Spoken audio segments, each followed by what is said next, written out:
has for our national parks. I know if you're a mom like me, which I know a lot of you are, you're always looking for ways to get your kids off of this and their head in a book and out in the great outdoors. Well, she's here to tell us how we can do that. Welcome this morning, the fabulous Erin Thomas and her son Forrest. Good morning, who also happens to be a junior ranger, right? Yes, ma'am. I love it. Erin, tell us a little bit about your book.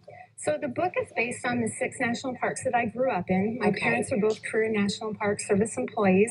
And so the book starts in Grand Canyon and goes through 6 of the national parks, including 2 family favorites, Yellowstone and Jamestown. So it also is a way to encourage kids to kind of explore those really cool national parks and get excited about STEM career fields that are associated with each park. So. Absolutely. And I love it because while you're taking us through a tour, you're also encouraging, like you said, the kids to do activities in the book. Correct. And then go outside and do activities in the wild. In the parks. In the parks.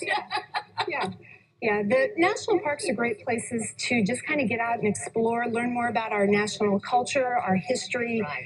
The really cool geology, animals and plants, those sorts of things. So it's so neat. It's a very interactive classroom environment, which is fabulous. And Forrest, you've kind of grown up, obviously, in that thinking that I dare say it's better to be outside maybe than it is to be inside, huh? It is, especially when you're around the national parks a lot.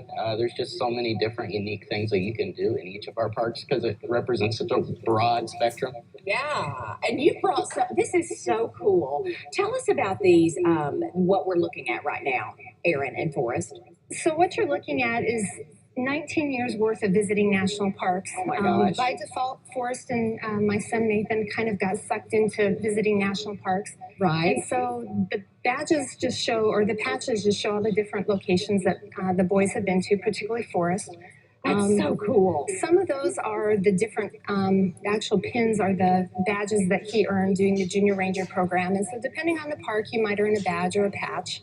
Right.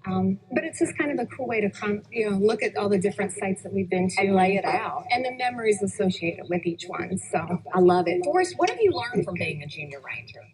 Well, the Junior Ranger program represents a lot of different things, especially preservation and ecology and things like that. Yes. Leave no trace is a big aspect of that. Absolutely, yeah. And you know what? I saw something this morning that forest rangers were warning against letting balloons up in the sky because they said that can really cause bad problems for our environment. So are we talking things like that? Don't leaving wrappers and Coke bottles, things like that? Correct. What you bring in with you, you take out with you. Don't leave anything that wasn't already there, and don't remove things from the national parks. Absolutely. Definitely stay on the trails. If you have a pet, make sure that you keep them on a leash. Yeah. There's certain trails that pets can't go on, unfortunately. We have pets too. So yeah.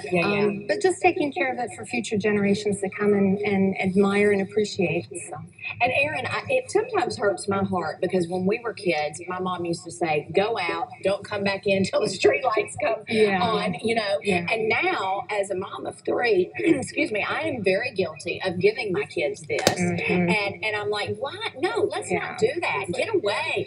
Let them get in because it really teaches so much and encourages family time." Correct. Yeah, it's important for kids to get outside and just be kids and learn about their environment, things like that. And also, growing up, I mean, your grandfather, your great-grandfather, they all were in the park, so it really is in your blood. It definitely is in my blood. So, yeah, we definitely have an appreciation for it. Being able to visit most of the national park sites, quite a few are free. So you can tell us about that. Yep. So a cool program that's available for 4th graders in particular is the Every Kid in the Park program. I love that. And so what it is if you are a parent of a 4th grade age student, 9 through 11, you can go log into the everykidinthepark.org site, and you can have your student just kind of complete a little journal about what they'd like to see and do in a park. Yeah. Submit that, and then they're able to print out a national park pass that's good through August 31st of this current year.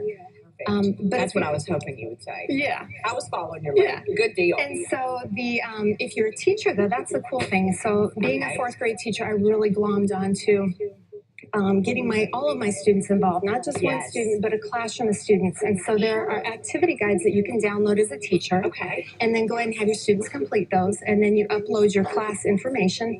And then you have passes for every single kid to be able to go into a park and visit. So that's the cool thing. It's awesome. It's awesome. And even more so, get her book. Get her book and get involved. Be a junior ranger. Sign your kid up. In my national park backyard, there are all the websites that Erin just talked about. Every kid in a park. You can go to nps.gov for the Junior Park Ranger program, and then go to inmynationalparkbackyard.com. Get her book now. Support this Mid-South mom. We love it. Erin, thank you so much for joining us for us. Great to see you. Local Memphis Live continues after a short break.